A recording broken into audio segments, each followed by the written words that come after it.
আরে আজকে দেখি অনেক ডাল ভাজি রয়ে গিয়েছে। চাচা, আটা কি আছে রুটি বানানোর জন্য?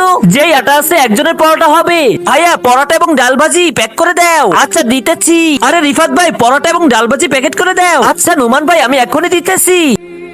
নোমান ভাই, এই নেন। ভাইয়া, ডাল ভাজি এবং পরোটা আমাকেও তাড়াতাড়ি দাও, অনেক খিদা লেগেছে।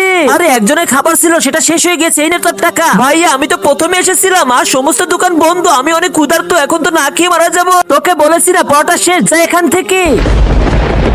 আরে নোমান ভাইয়া, তুমি এখনো দাঁড়িয়ে আছো কেন? তুমি চলে যাও, তুমি তো আমাদের সম্মানিত মসজিদের সম্মানিত ইমাম। জি মা, আমি এখনই আসতেছি, 10 মিনিট লাগবে। তার আগে যদি শয়তানকে ঘৃণা করো আর মাকে ভালোবেসে থাকো, তাহলে এই ভিডিওতে একটি লাইক করে চ্যানেলটিকে সাবস্ক্রাইব করে দাও আর কমেন্টে আই লাভ ইউ মা লিখে যাও। আর যদি না করো তাহলে আমি ভেবে নিব তুমি শয়তানকে ভালোবাসো। এই যে রিফাত ভাই। জি নোমান ভাই, হুকুম করেন। রিফাত ভাই, এই ডাইল এবং পরোটা এই বাচ্চাকে দিয়ে দাও। আমার মা যদি জানতে পারে আমি বাইরে খাবার খেয়েছি তাহলে অনেক রাগ করবে। যেটা আপনি ভালো মনে করেন। এই নাও ছেলে। আরে সাইডে বসে খা। আচ্ছা, এখানে ইমাম সাহেব কি ঠিক কাজ করলো নাকি ভুল কাজ করলো তোমরাই কমেন্ট করে জানাও।